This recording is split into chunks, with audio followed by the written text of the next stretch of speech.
ರಾಮಾಯಣದ ಯುದ್ಧದಲ್ಲಿ ರಾಮ ಲಕ್ಷ್ಮಣರನ್ನೇ ಕಟ್ಟಿ ಹಾಕಿದಂತಹ ವೀರ, ಲೋಕವೀರನಾದ ಹನುಮಂತನನ್ನ ಬಂಧಿಸಿದ ಪರಾಕ್ರಮಿ, ಸಾಕ್ಷಾತ್ ಇಂದ್ರನನ್ನ ಗೆದ್ದ ಬಲಶಾಲಿ, ಬ್ರಹ್ಮಾಸ್ತ್ರ, ವೈಷ್ಣವಾಸ್ತ್ರ, ಪಾಶುಪತಾಸ್ತ್ರವನ್ನ ಹೊಂದಿದ್ದಂತಹ ಸಮರ್ಥ, ಮಾಯಾ ಯುದ್ಧದಲ್ಲಿ ಇವನನ್ನ ಸೋಲಿಸೋರೇ ಇರಲಿಲ್ಲ.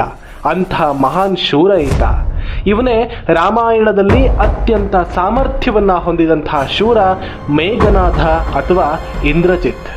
ಜನಿಸುವಾಗ ಇವನ ಅಳುವಿನ ಶಬ್ದ ಮೇಘಗಳ ಗರ್ಜನೆಯಂತೆ ಇತ್ತು ಅನ್ನೋ ಕಾರಣಕ್ಕೆ ಇವನಿಗೆ ಮೇಘನಾಥ ಅಂತ ಹೆಸರನ್ನ ಇಡಲಾಗುತ್ತೆ. ಅನಂತರ ತನ್ನ ಶಕ್ತಿಯ ಮೂಲಕ ದೇವೇಂದ್ರನನ್ನೇ ಗೆದ್ದ ಕಾರಣಕ್ಕೆ ಇಂದ್ರಜಿತ್ ಅನ್ನೋ ಹೆಸರಿನಿಂದ ಈತ ಲೋಕದಲ್ಲಿ ಪ್ರಖ್ಯಾತನಾಗಿದ್ದ.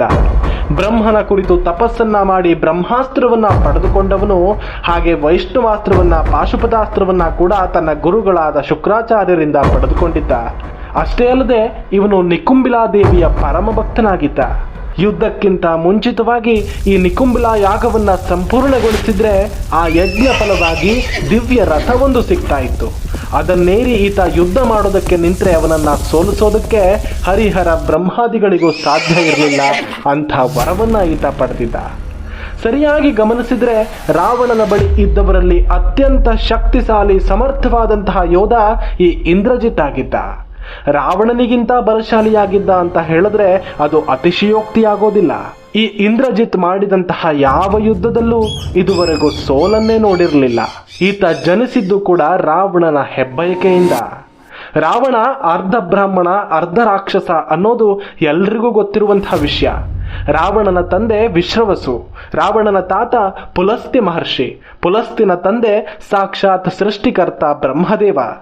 ಸೃಷ್ಟಿಕರ್ತನಾದಂತಹ ಬ್ರಹ್ಮದೇವ ರಾವಣನಿಗೆ ಮುತ್ತಾತ. ಹಾಗಾಗಿ ಬ್ರಹ್ಮನ ವಂಶದವನು ಈ ರಾವಣ.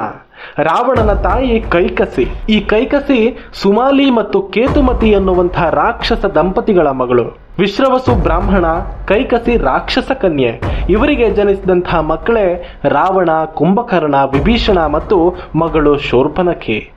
ಅರ್ಧ ದೇವತೆಗಳ ಅಂಶದಿಂದ, ಅರ್ಧ ರಾಕ್ಷಸರ ಅಂಶದಿಂದ ಜನಿಸಿದಂತಹ ರಾವಣ ಮಹಾನ್ ಮೇಧಾವಿಯಾಗಿದ್ದ. ಜ್ಯೋತಿಷ್ಯ ಶಾಸ್ತ್ರದ ಮೇಲೆ ರಾವಣನಿಗೆ ಅಪಾರವಾದಂತಹ ಹಿಡಿತ ಇತ್ತು. ಹಾಗಾಗಿ ತನ್ನ ಪತ್ನಿ ಮಂಡೋದರಿ, ಈಕೆ ಮಾಯಾಸುರನ ಮಗಳು. ಈ ಮಾಯಾಸುರನ ಉಲ್ಲೇಖವನ್ನ ನಾವು ಮಹಾಭಾರತದಲ್ಲಿ ಕೂಡ ನೋಡ್ತೀವಿ. ಪಾಂಡವರ ಇಂದ್ರಪ್ರಸ್ಥದ ಅರಮನೆಯನ್ನ ನಿರ್ಮಿಸಿದವನು ಇದೇ ಮಾಯಾಸುರ. ಅಂತಹ ಶ್ರೇಷ್ಠ, ಬುದ್ಧಿವಂತ, ಮಹಾನ್ ಶಿಲ್ಪಿಯ ಮಗಳಾದ ಮಂಡೋದರಿಯನ್ನ ರಾವಣ ವಿವಾಹವಾಗಿದ್ದ. ಈಕೆ ಅಪೂರ್ವ ಸುಂದರಿಯಾಗಿದ್ಲು.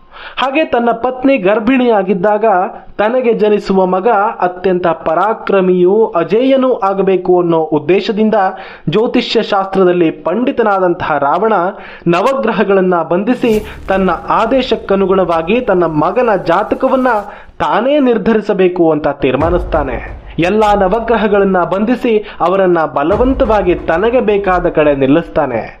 ಜ್ಯೋತಿಷ್ಯದ ಪ್ರಕಾರ ಎಲ್ಲ ಗ್ರಹಗಳನ್ನ ನಿರ್ದಿಷ್ಟ ಸ್ಥಾನಗಳಲ್ಲಿ ಅನುಕೂಲ ಸ್ಥಿತಿಯಲ್ಲಿ ನಿಲ್ಲಿಸಿದ್ರೆ ಜನಿಸುವಂತಹ ಮಗು ಸೋಲಿಲ್ಲದವನು, ಸಾವಿಲ್ಲದಂತಹ ಅಮರನೂ ಆಗ್ತಾನೆ ಅನ್ನೋದು ರಾವಣನ ಆಲೋಚನೆಯಾಗಿತ್ತು. ರಾವಣ ಎಲ್ಲಾ ಗ್ರಹಗಳನ್ನ ನಿಯಂತ್ರಿಸದೆ ಅಂತ ಅಂದುಕೊಂಡಿದ್ದ. ಆದರೆ ವಿಧಿಯ ಆಟ ಬೇರೆ ಇತ್ತು. ಆ ಮಗು ಜನಿಸುವ ಕೊನೆಯ ಕ್ಷಣದಲ್ಲಿ ಶನಿದೇವ ತನ್ನ ಸ್ಥಾನವನ್ನ ಬದಲಾಯಿಸ್ತಾನೆ. ಇದರಿಂದ ಆ ಮಗುವಿನ ಅಮರತ್ವ ಕೈತಪ್ಪಿ ಹೋಗುತ್ತೆ.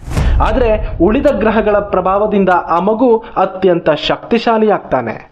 ಹಾಗೆ ಜನಿಸಿದ ಮಗುವಿನ ಅಳುವಿನ ಶಬ್ದ ಎಂಥವರ ಎದೆಯನ್ನ ನಡುಗಿಸುವಂತ ಬೃಹದಾಕಾರದ ಮೇಘಗಳ ತಿಕ್ಕಾಟದಿಂದ ಉಂಟಾಗುವ ಗರ್ಜನೆಯಂತೆ ಇದ್ದ ಕಾರಣ ಅವನಿಗೆ ಮೇಘನಾದ ಅಂತ ಹೆಸರಿಡಲಾಗುತ್ತೆ. ತನ್ನ ಮಗನ ಜನನದ ಸಮಯದಲ್ಲಿ ಕೇಳಿದಂತಹ ಶಬ್ದ, ಆತ ಜನಿಸಿದ ಮಗುವಿನ ತೇಜಸ್ಸನ್ನ ನೋಡಿ ರಾವಣ ಅತ್ಯಂತ ಖುಷಿಗೊಂಡಿದ್ದ. ಇಂದ್ರಜಿತ್ನ ಗುರುಗಳಾದವರು ರಾಕ್ಷಸರ ಕುಲಗುರುವಾದ ಶುಕ್ರಾಚಾರ್ಯರು. ಅತ್ಯಂತ ಬುದ್ಧಿವಂತನಾದ ಇಂದ್ರಜಿತ್ ಶುಕ್ರಾಚಾರ್ಯರ ನೆಚ್ಚಿನ ಶಿಷ್ಯನಾಗಿದ್ದ. ಅಸ್ತ್ರ ಶಸ್ತ್ರಗಳ ಅಭ್ಯಾಸದ ಜೊತೆಗೆ ಹೋಮ ಹವನಗಳನ್ನ ಕೂಡ ಕಲಿತಿದ್ದ. ಅವುಗಳ ಮೂಲಕ ದೇವಾದಿ ದೇವತೆಗಳನ್ನ ಮೆಚ್ಚಿಸಿ ಹಲವಾರು ದಿವ್ಯಾಸ್ತ್ರಗಳನ್ನ ಪಡೆದುಕೊಂಡಿದ್ದ. ಮಾಯಾ ಯುದ್ಧದಲ್ಲಿ ಇವನಿಗೆ ಸರಿಸಮಾನವಾದಂತಹ ಇನ್ನೊಬ್ಬ ರಾಕ್ಷಸನಾಗಲಿ ಗಂಧರ್ವನಾಗಲಿ ಇರಲಿಲ್ಲ. ಆ ಮಟ್ಟಿಗೆ ಮಾಯಾ ಯುದ್ಧದಲ್ಲಿ ತನ್ನ ಸಾಮರ್ಥ್ಯವನ್ನ ಗಳಿಸಿಕೊಂಡಿದ್ದ.